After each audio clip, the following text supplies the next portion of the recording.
இந்த நாடாளுமன்ற தேர்தலில் நாம் எத்தனை இடங்களில் போட்டியிடப் போகிறோம், எத்தனை தொகுதிகள், எந்தெந்த தொகுதிகள் என்பன குறித்த கேள்வி நமக்கு நிறைய உண்டு. எல்லோரும் மிகுந்த ஆர்வத்தோடு நீங்கள் காத்திருப்பதை நான் அறிவேன். 4 தொகுதிகள் வேண்டும் என்று நாம் கேட்டிருக்கிறோம். 3 தனித்தொகுதிகள், ஒரு பொது தொகுதி. திராவிட முன்னேற்ற கழகத்தில் காங்கிரஸ், இடதுசாரிகள், விடுதலை சிறுத்தைகள், மதிமுக, இந்திய யூனியன் முஸ்லீம் லீக், மனிதநேய மக்கள் கட்சி, தமிழக வாழ்வுரிமை கட்சி உள்ளிட்ட பல கட்சிகள் இடம்பெற்றுள்ளன.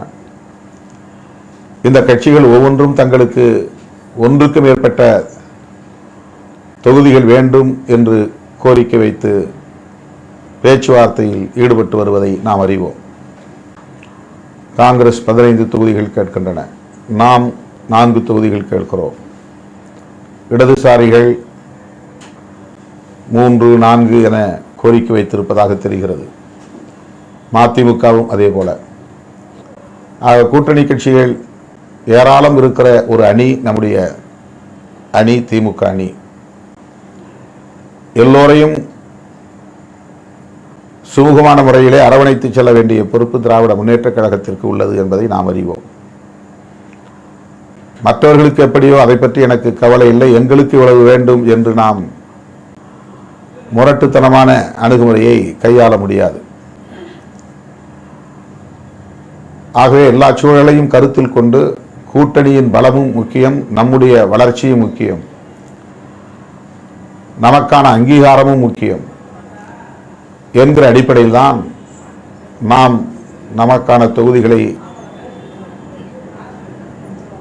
கோரியிருக்கிறோம். இறுதியாக எந்த முடிவும் எட்டலாம், எந்த முடிவையும் நாம் எடுக்க நேரலாம். ஆனால் நம்முடைய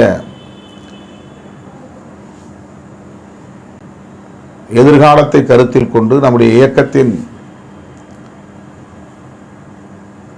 எதிர்கால செயல் திட்டங்களை எல்லாம் கருத்தில் கொண்டு ஒரு நல்ல முடிவை எட்டுவோம் என்ற நம்பிக்கை உள்ளது. ஆகவே அருமை தோழர்களே, திராவிட முன்னேற்ற கழகத்தோடு நாம் கொண்டிருக்கிற நட்பு, திராவிட முன்னேற்ற கழகத்தின் தலைமையிலான கூட்டணியில் நாம் அங்கம் வகித்து தொடர்ந்து இயங்கி வருகிற இந்த காலச்சூழல், இவற்றையெல்லாம் கொள்கை அடிப்படையிலே நாம் புரிந்து உணர்ந்து செயல்பட வேண்டும், இயங்கிட வேண்டும்.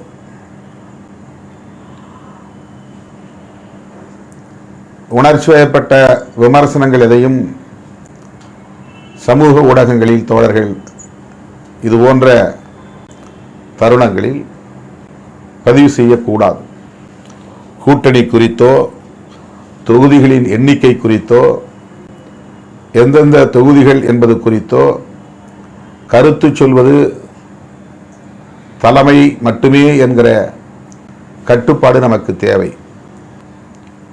ஆகவே கூட்டணி குறித்தோ, தொகுதிகள் குறித்தோ இயக்க தோழர்கள் யாரும் சமூக ஊடகங்களில்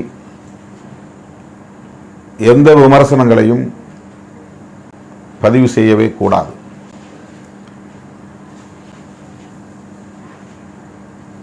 இது மிக முக்கியமான ஒரு அறிவிப்பு.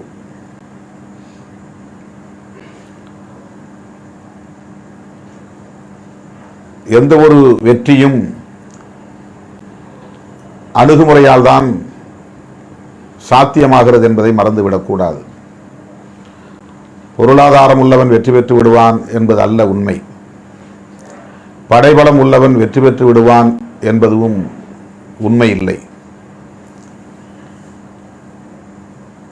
ஆதிக்கம் செய்கிறவன் வெற்றி பெற்று விடுவான் என்பதும் உண்மை இல்லை.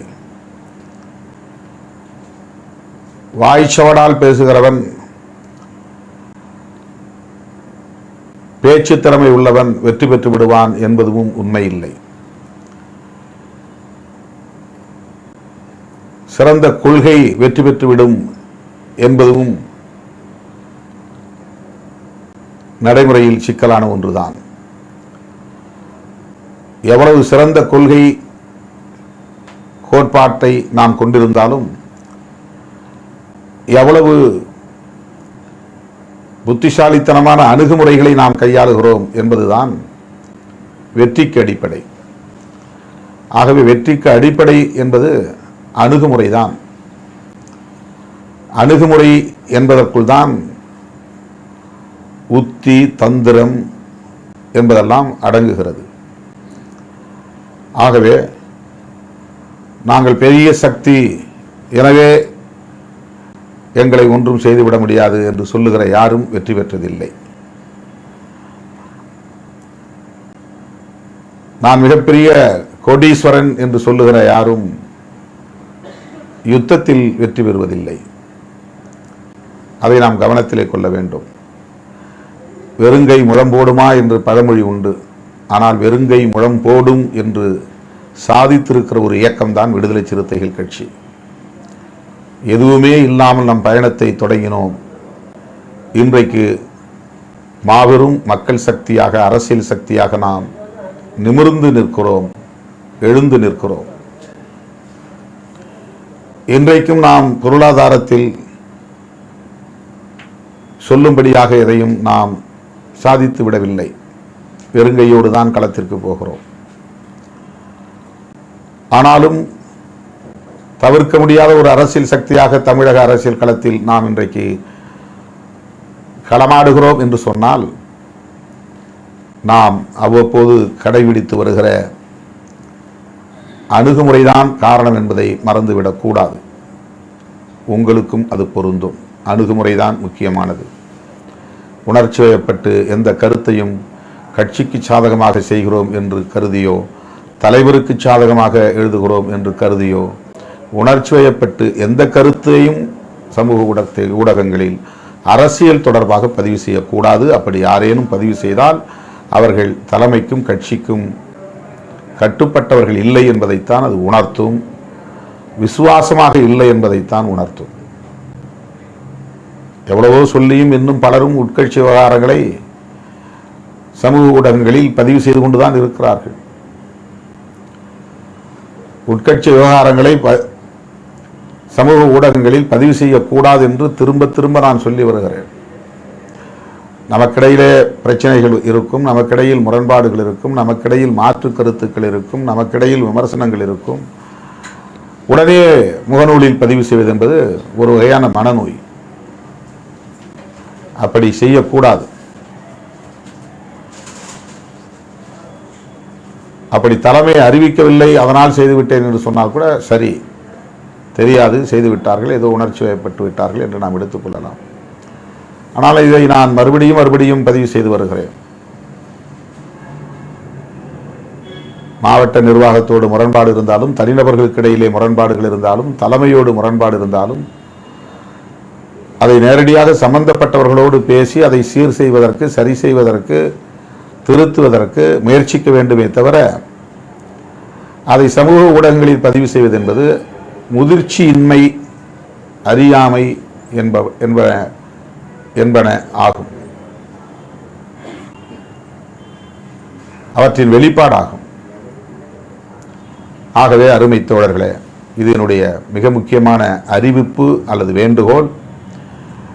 தேர்தல் குறித்து, தேர்தல் கூட்டணி குறித்து, கூட்டணி பேச்சுவார்த்தைகள் குறித்து, பேச்சுவார்த்தையில் எடுக்கிற முடிவுகள் குறித்து, தலைமை எடுக்கிற முடிவுகள் குறித்து எந்த கருத்தையும் சமூக ஊடகங்களில் தப்பித் தவறியும் பதிவு செய்யக்கூடாது. இது மாவட்ட செயலாளர்களுக்கு மட்டுமல்ல, அனைத்து பொறுப்பாளர்களுக்கும் நான் செய்கிற அறிவிப்பு அல்லது விடுக்கிற வேண்டுகோள் என்பதை சொல்லி இன்றைக்கு முடிக்கிறேன். நன்றி, வணக்கம்.